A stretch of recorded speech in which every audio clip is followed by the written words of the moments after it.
어느 날 방에 들어섰을 때 공기가 싸늘하게 식는 것을 느껴본 적 있으신가요? 어제까지만 해도 평범하게 나누던 인사가 갑자기 어색해지고 눈빛이 미묘하게 엇갈립니다. 대화에 끼어들려고 하면 묘하게 흐름이 끊기고 내 의견은 허공에 흩어집니다. 처음에는 기분 탓이겠거니 넘깁니다. 하지만 시간이 지날수록 피할 수 없는 진실을 마주하게 됩니다. 누군가 나를 미워하고 있다무 사실 말입니다. 그것도 아무런 이유 없이 말입니다. 우리는 이럴 때 머릿속이 복잡해집니다. 어제 한 농담이 선을 넘었나? 지난주 회의 때 내 말투가 너무 강했나? 아니면 내가 모르는 사이에 무언가 큰 실수를 저질렀나? 밤이 깊어질수록 생각의 꼬리는 길어지고 결국 화살은 자기 자신을 향합니다. 내가 눈치가 없는 사람인가? 내 성격에 고쳐야 할 치명적인 단점이 있는 건가? 어떻게든 상황을 풀어보려고 다음 날 더 밝게 웃으며 먼저 커피를 건네보기도 합니다. 평소보다 더 몸을 낮추고 상대방의 의견에 적극적으로 맞장구를 칩니다. 직장인 김 씨도 마찬가지입니다. 매번 결심하며 먼저 다가가지만 상대방의 냉소적인 반응에 상처받고 3일을 넘기지 못합니다. 내가 더 친절하게 대하면, 내가 더 배려하면 언젠가는 오해가 풀리고 다시 좋은 관계로 돌아갈 수 있을 거라 믿습니다. 우리는 어릴 때부터 그렇게 배웠으니까요. 가는 정이 있어야 오는 정이 있고 내가 웃으면 세상도 웃는다고 말입니다. 하지만 현실은 우리의 기대와 철저히 어긋납니다. 내가 더 잘해줄수록 상대방의 태도는 더 교묘해집니다. 이제는 대놓고 무시하는 것을 넘어 주변 사람들에게 나에 대한 이상한 소문을 흘리기 시작합니다. 내 친절은 비굴함으로 포장되고 내 배려는 가식으로 조롱받습니다. 이쯤 되면 우리는 깊은 절망과 함께 커다란 의문에 빠집니다. 도대체 왜 이러는 걸까? 나는 알면서도 왜 똑같은 실수를 반복하며 상처를 받는 걸까? 내가 합리적이고 상식적으로 다가가려 할수록 왜 상황은 더 비합리적인 늪으로 빠져드는 걸까?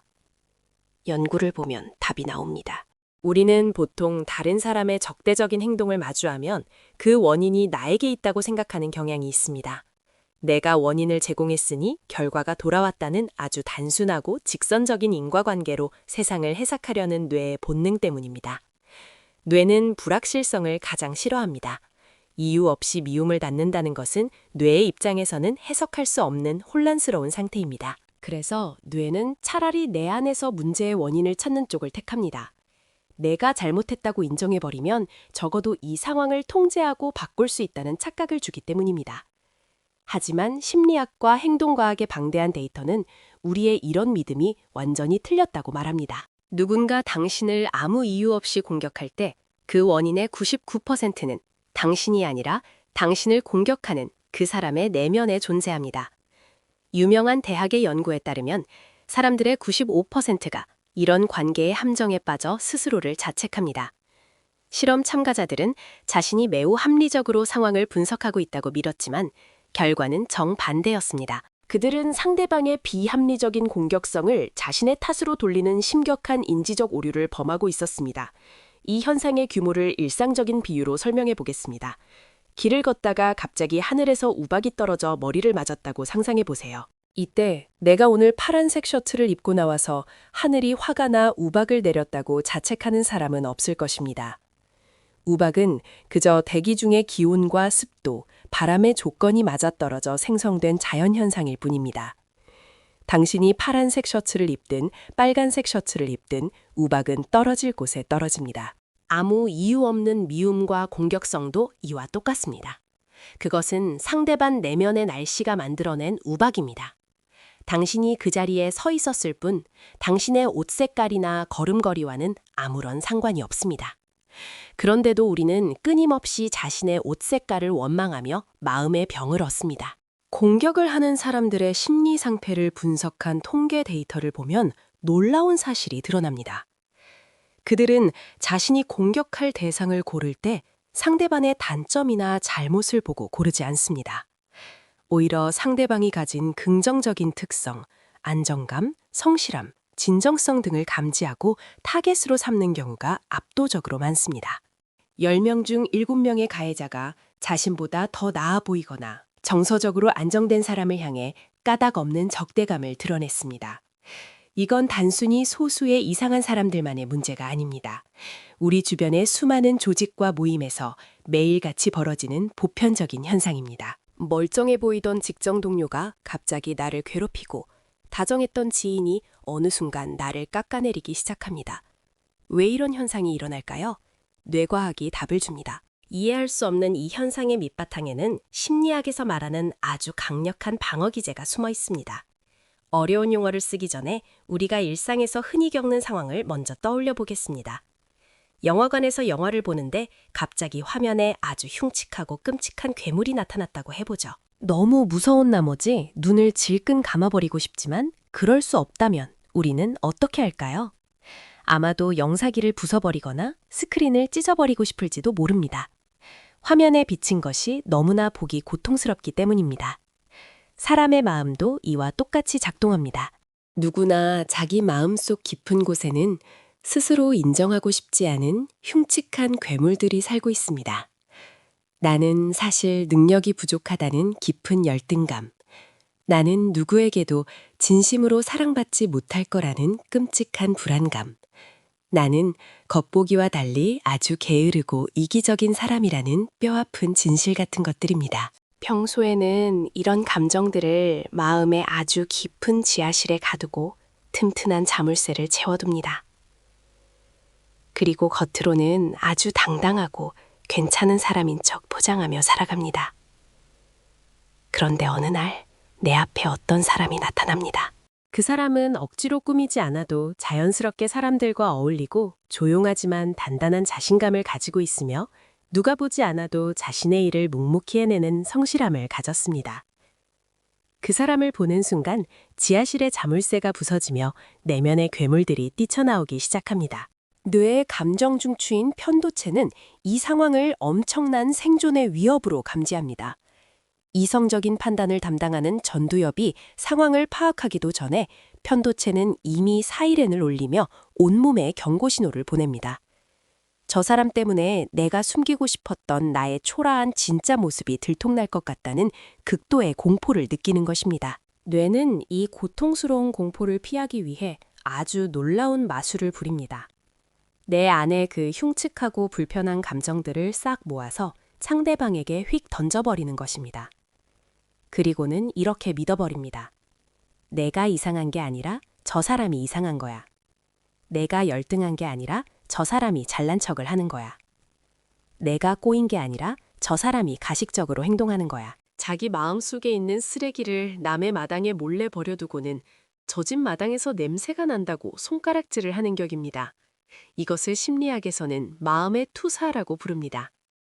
자기 안에 불편한 진실을 마주하는 것이 너무나도 고통스럽기 때문에 그것을 비춰주는 대상을 향해 공격성을 쏟아내는 것입니다.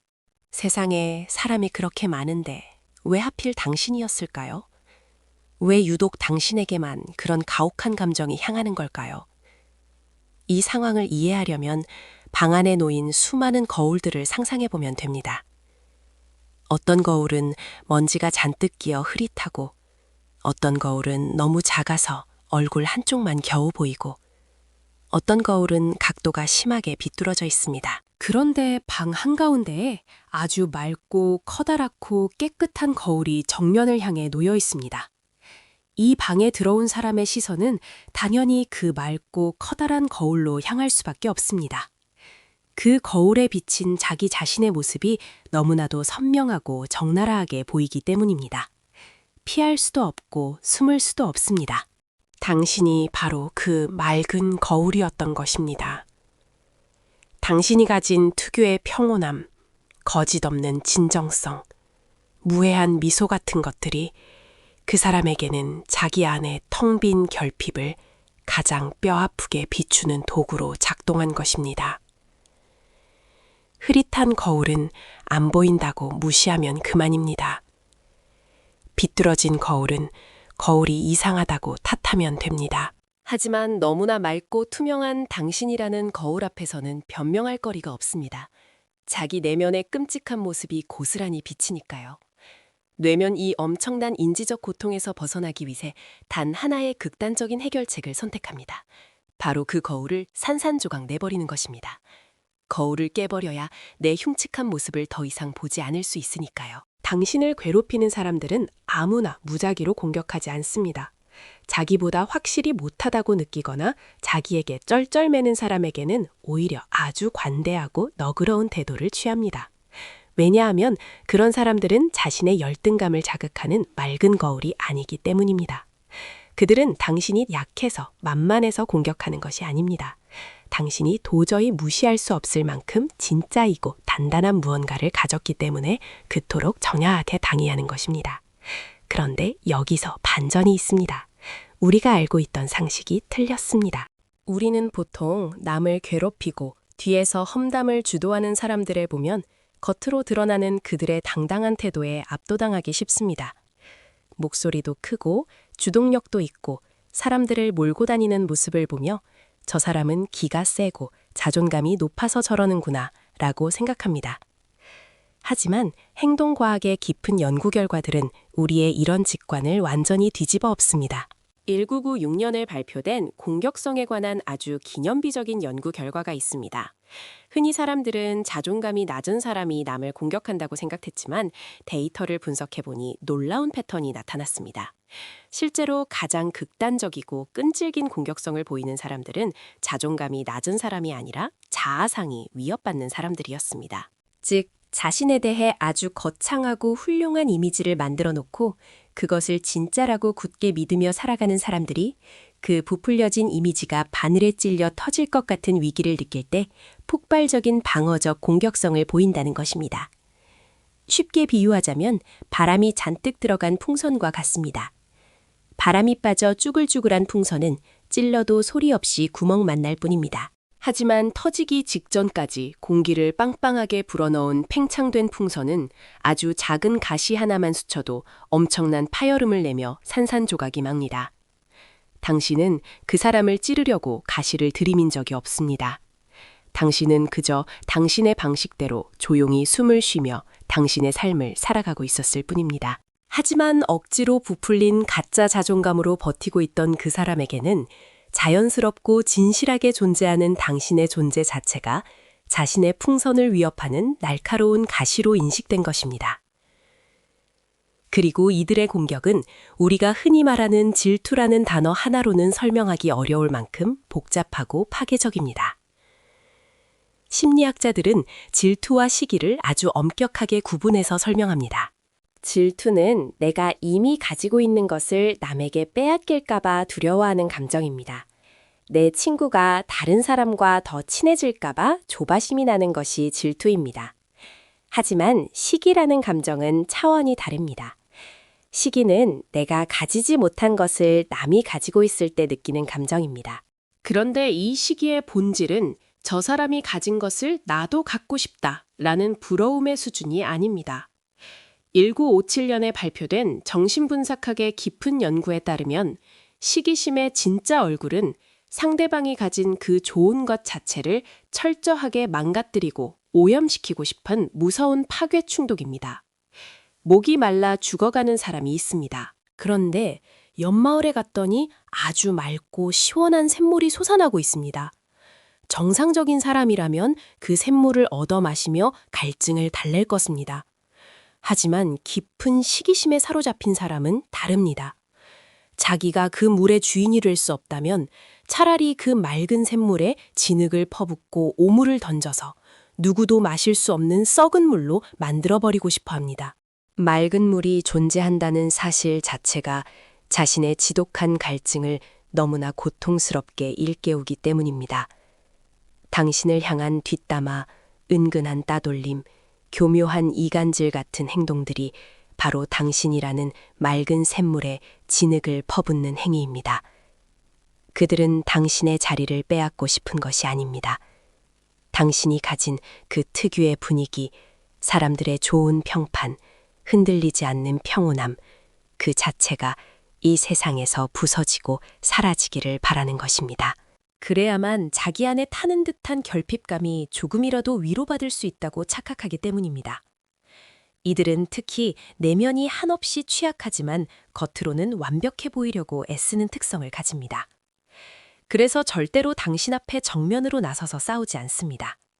불만이 있으면 당당하게 얼굴을 마주보고 나는 당신의 이런 점이 불편합니다 라고 말하면 될 텐데 그들은 늘 뒤로 숨어서 돌아가는 길을 택합니다.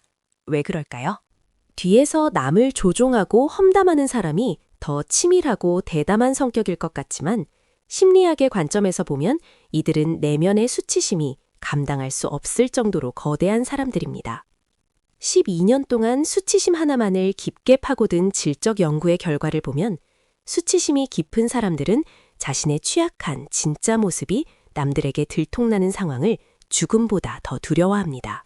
만약 당신에게 다가와서 나는 사실 당신이 너무 부럽습니다. 나는 당신처럼 편안해질 수가 없어서 괴롭습니다. 라고 정면으로 말한다면 그것은 자기 내면의 찌질함과 결핍을 스스로 인정하는 꼴이 됩니다.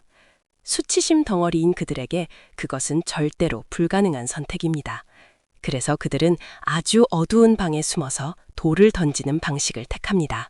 환하게 불을 켜고 상대방의 얼굴을 보며 돌을 던지면 돌을 던지는 자기 자신의 일그러진 표정도 고스란히 드러납니다. 하지만 불을 다 끄고 칠흑 같은 어둠 속에 숨어서 돌을 던지면 자기는 절대 안전한 것에 숨은 채로 상대방만 아프게 맞출 수 있습니다. 뒷담화와 이간질은 바로 그 어두운 방에서 던지는 비겁한 돌멩이입니다. 이 사람들의 또 다른 특징은 절대로 혼자서 움직이지 않는다는 것입니다. 무언가 불만이 있다면 혼자 미워하면 되는데 반드시 주변 사람들을 교묘하게 끌어들여 동맹을 맺으려고 합니다. 왜냐하면 혼자서만 당신을 미워하면 마음 깊은 곳에서 내가 이상한 건가? 내 열등감 때문인가 하는 진실의 목소리가 들려오기 때문입니다. 이 불편한 양심의 가책을 잠재우기 위해 그들은 다른 사람들도 당신을 나쁘게 생각하도록 세뇌합니다.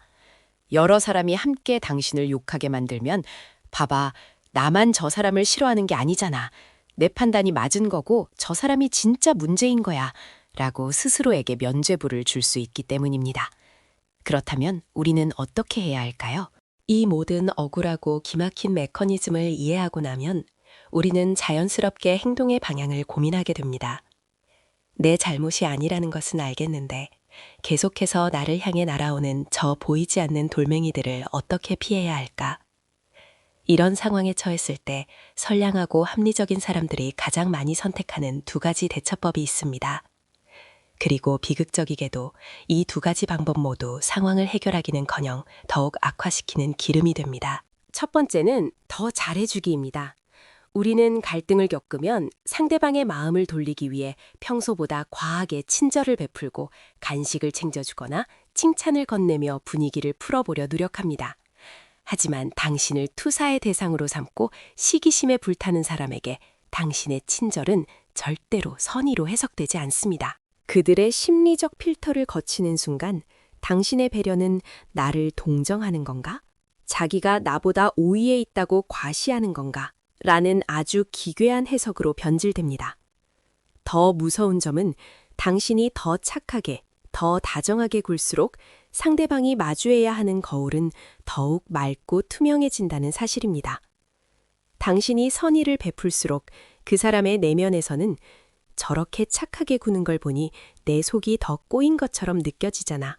라는 발작적인 고통이 커집니다. 결국 당신의 선의는 거울의 해상도를 극한으로 높여버려 그들이 더 크고 무거운 돌을 던지게 만드는 명분이 됩니다.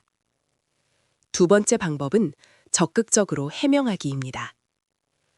누군가 나에 대해 오해를 하고 있거나 이상한 소문을 퍼뜨린다는 것을 알게 되면 억울한 마음에 달려가서 따지거나 상황을 설명하고 싶어집니다. 저는 그런 의도로 한 말이 아닙니다. 저는 결코 잘난 척을 한 적이 없습니다. 라고 진심을 다해 논리적으로 해명하려 합니다. 하지만 해명은 그들에게 대화의 시작이 아니라 공격이 성공했다는 짜릿한 승전보로 전달됩니다. 어두운 방에서 눈을 가리고 돌을 던졌는데 어디선가 아얏 하고 비명소리가 들리는 것과 같습니다. 돌을 던진 사람은 그 소리를 듣고 아, 저기에 있구나. 내 돌이 제대로 명중했구나. 라며 환호성을 지르게 됩니다. 당신이 흔들리고 당황하고 상처받았다는 사실 자체가 그들에게는 엄청난 도파민을 분비시키는 보상이 됩니다. 게다가 당신이 저는 잘난 척한 적이 없습니다 라고 부정하는 그 순간 뇌의 언어 처리 방식상 상대방의 머릿속에는 오히려 잘난 척이라는 단어의 프레임이 더욱 강력하게 각인됩니다. 코끼리를 생각하지 마세요 라고 하면 코끼리만 생각나는 것과 같은 이치입니다. 이미 당신을 미워하기로 결론을 내린 사람에게 논리와 팩트는 아무런 의미가 없습니다. 그들은 진실을 알고 싶은 것이 아니라 당신을 끌어내릴 핑계가 필요할 뿐입니다. 그런 사람을 붙잡고 하는 해명은 소중한 내 에너지만 바닥으로 쏟아버리는 허무한 독백일 뿐입니다. 그래서 심리학과 행동과학 전문가들이 이런 상황에 처한 사람들에게 권하는 가장 효과적이고 실용적인 대처법은 아주 간결하고 명확합니다. 감정의 파동을 완전히 지워버리는 회색 바위 기법입니다. 길을 걷다가 길가에 놓인 아주 평범하고 밋밋한 회색 바위를 보았다고 상상해 보세요. 그 바위는 햇빛을 받아 반짝이지도 않고 화려한 무늬도 없으며 발로 찬다고 해서 소리를 내거나 모양을 바꾸지도 않습니다. 사람들은 그 바위 곁을 그냥 무심하게 지나쳐갑니다. 누구도 그 바위를 굳이 주워서 닦아주거나 반대로 망치로 깨부수려 하지 않습니다. 아무런 자극도 재미도 주지 않기 때문입니다. 당신을 아무 이유 없이 공격하는 사람 앞에서는 바로 이 회색 바위가 되어야 합니다. 이 방법의 핵심은 철저한 감정적 무반응입니다. 상대방이 당신의 속을 긁는 비아냥을 던질 때 억울해하며 얼굴을 붉히거나 눈물을 글썽이는 반응을 보여서는 안 됩니다. 반대로 상황을 모면하려고 억지로 과장되게 웃어주거나 아부를 떨어서도 안 됩니다. 아주 건조하고 무미건조한 톤으로 아, 네, 알겠습니다. 혹은 그렇군요 하고 대화를 물리적으로 차단해버려야 합니다. 질문에는 단답형으로만 대답하고 감정이 실린 형용사나 부사의 사용을 최소화합니다. 눈빛은 상대방의 코끝이나 이마를 향하여 감정적 교류를 끊어냅니다. 이렇게 되면 상대방은 어떤 반응을 보일까요? 처음에는 자신이 던진 돌에 아무런 소리가 나지 않으니 당황해서 더 큰 돌을 던져보려 할지도 모릅니다. 하지만 시간이 지날수록 그들은 급격한 흥미를 잃게 됩니다. 그들의 목적은 당신이 흔들리고 괴로워하는 모습을 보며 자신의 열등감을 보상받는 것인데 당신이 아무런 감정의 동요도 보여주지 않으니 더 이상 공격할 동력 자체가 사라져버리는 것입니다. 회색 바위가 된다는 것은 결코 내가 굴복하거나 약해지는 것이 아닙니다. 그것은 내 마음의 성벽을 높이 쌓아 올리고 적군이 쳐들어오다 스스로 지쳐 나가떨어지게 만드는 가장 지능적이고 에너지를 아끼는 자기 방어 전술입니다. 하지만 가장 중요한 것은 따로 있습니다. 우리는 행동을 바꾸고 대처법을 익히는 것을 넘어 이 끔찍한 경험이 우리 내면에 남긴 상흔을 어떻게 치유하고 바라볼 것인가 하는 근본적인 철학적 성찰을 해야 합니다. 많은 분들이 누군가에게 부당한 미움을 받을 때 내가 뭔가 진짜 문제가 있는 건 아닐까 하는 자기 의심의 감옥에 갇히곤 합니다. 밤마다 침대에 누워 천장을 바라보며 과거의 기억들을 수없이 재생합니다. 그날 회식 자리에서 내가 했던 농담이 선을 넘었나? 내가 무의식 중에 그 사람을 무시하는 눈빛을 보냈나? 그 생각의 늪에 빠지다 보면 어느새 자기 자신이 한없이 작아지고 세상에 나갈 자격조차 없는 부족한 사람처럼 느껴지기도 합니다. 그 고통스러운 밤의 시간들이 얼마나 사람의 영혼을 갉아먹는지 잘 압니다. 그런데 당신이 지금 당장 알아야 할 아주 중요한 진실이 하나 있습니다. 내가 무언가 잘못한 것은 아닐까 하고 스스로를 돌아보고 반성하는 그 능력, 그 생각의 과정 자체가 당신이 심리적으로 매우 건강하고 성숙한 사람이라는 가장 강력한 증거라는 사실입니다. 자기 행동을 객관적으로 돌아보고 관계 속에서 자신의 역할을 점검하며 남에게 상처를 주지 않으려 애쓰는 태도는 고도의 공감 능력과 훌륭한 자기인식이 탑재된 사람의 뇌에서만 일어날 수 있는 고급 인지활동입니다. 정작 당신을 괴롭히고 이 상황을 진흙탕으로 만든 가해자는 단 한 번도 그런 고민을 하지 않습니다. 그들은 내가 너무 심했나? 내 열등감 때문에 저 사람을 괴롭히는 건가? 라는 자기 성찰을 뇌의 구조상 아예 할 수가 없습니다. 오직 당신만이 그 아픈 반성의 시간을 견뎌내고 있습니다. 그러니 밤새워 스스로를 의심했던 당신은 그 치열한 고민 자체로 이미 아무런 잘못이 없는 좋은 사람이라는 것을 스스로 증명해낸 셈입니다. 마음의 깊은 구조를 연구했던 학자는 나를 가장 괴롭히는 것이 곧 나를 가장 밝혀주는 것이다 라는 통찰을 남겼습니다.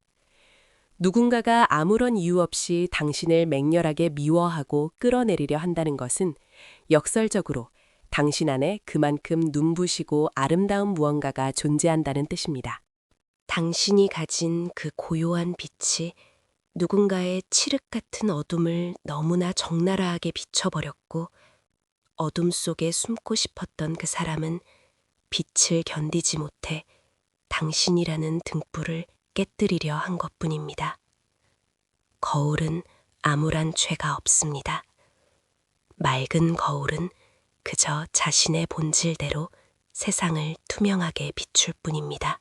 거울에 비친 모습이 흉측하고 불편하다고 해서 그것이 거울의 흠집이나 거울의 잘못이 될 수는 없습니다.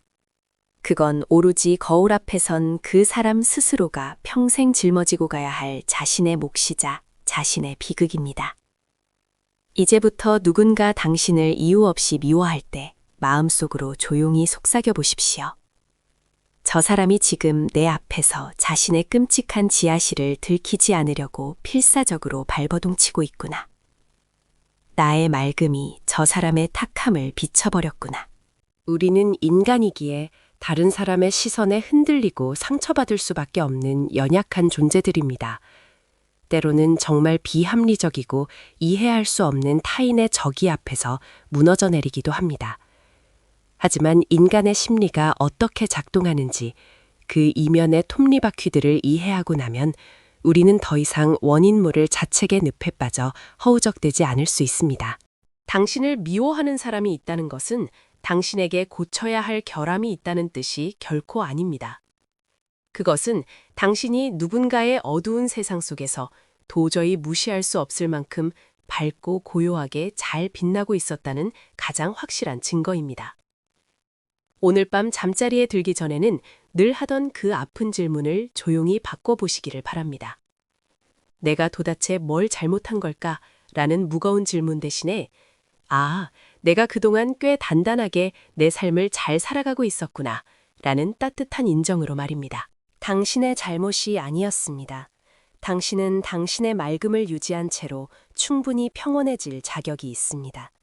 부디 타인이 던진 돌멩이 때문에 당신 스스로가 가진 그 고유하고 아름다운 빛을 꺼뜨리지 마시기를 바랍니다.